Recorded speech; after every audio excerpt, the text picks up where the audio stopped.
আসসালামু আলাইকুম, channel I কৃষি সংবাদে আমন্ত্রণ জানাচ্ছি আমি প্রিয়াঙ্কা। এখনকার সংবাদ আয়োজন একই সঙ্গে চ্যানেল আইয়ের ইউটিউব চ্যানেলে এবং চ্যানেল আইয়ের ওটিটি প্ল্যাটফর্ম আই স্ক্রিনে লাইভ স্ট্রিম হচ্ছে।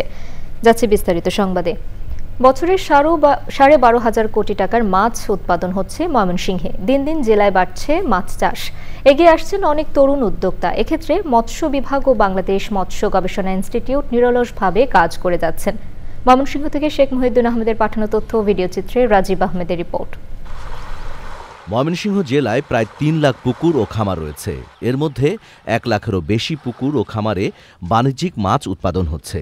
মৎস্য চাষী রয়েছেন প্রায় 1,20,000। উৎপাদিত মাছ স্থানীয় চাহিদা মিটিয়ে পৌঁছে যাচ্ছে ঢাকা সহ সারা দেশে। প্রথম বছরে মোটামুটি ভালো লাভবান হই। ওইখানে প্রায় আমার প্রায় 80,000 মাসে ওইখানে প্রায় 2 লাখ 2.5 লাখ টাকা লাভ হয়। আর তো এখানে আমি নতুনভাবে পাঙ্গাস চাষটা শুরু করছি। পাঙ্গাস প্লাস সাথে আছে রুই, মৃগেল, কাতলা, এগুলো বাংলা মাছ সহ মিশ্রভাবে চাষ করি। কাতল আপনার যেটা 4 কেজি 5 কেজি এটা আপনার 500 550 টাকা হবে। আর রুই যেটা 1 কেজির উপরে সেটা হবে আপনার 200 প্লাস হবে আর কি। বাজার খুব চড়া, সব মাছের দাম বেশি, পাঙ্গাসের দাম বেশি, ব্যাগ বাংলা মাছের দাম আছে, সবেরই দাম বেশি।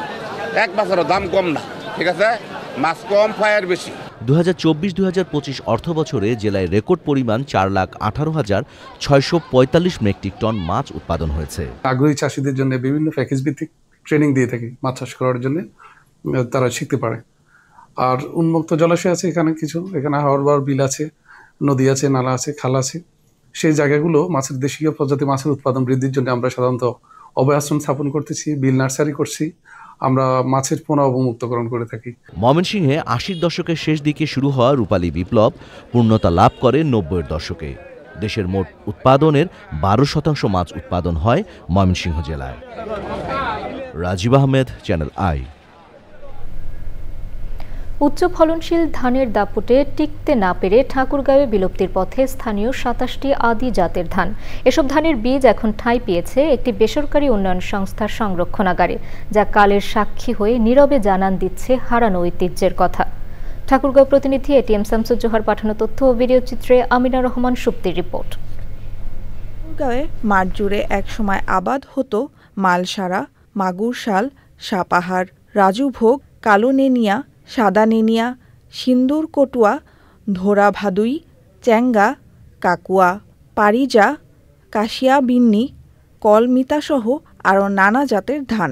51 সাদা গুটি, তারপরে এই নাল গুটি, এগুলো আবাদ করি। সুমন স্বর্ণ, সাদা গুটি, তারপরে 34 নেনিয়া, এটা আবাদ করতেছে। কৃষক এখন উচ্চ ফলনশীল জাতের ধান চাষে ঝুঁকছেন।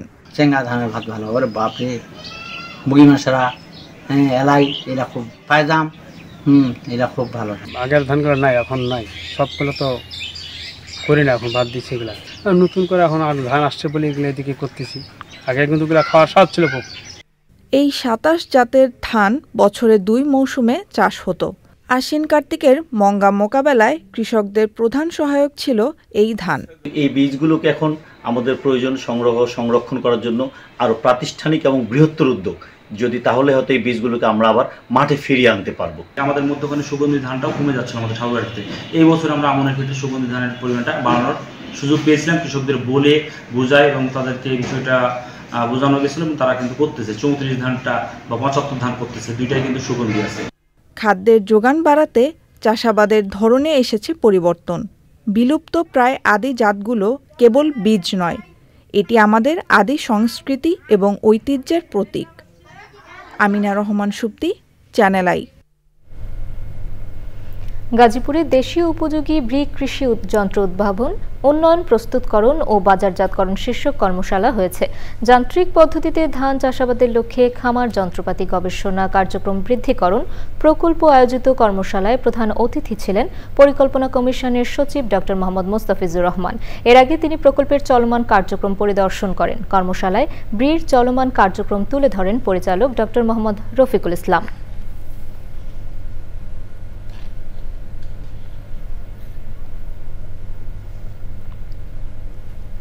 চ্যানেলে কৃষি সংবাদের আজকের আয়োজন এই পর্যন্তই। পরবর্তী সংবাদ আয়োজনে আমন্ত্রণ জানিয়ে শেষ করছি। ধন্যবাদ সবাইকে।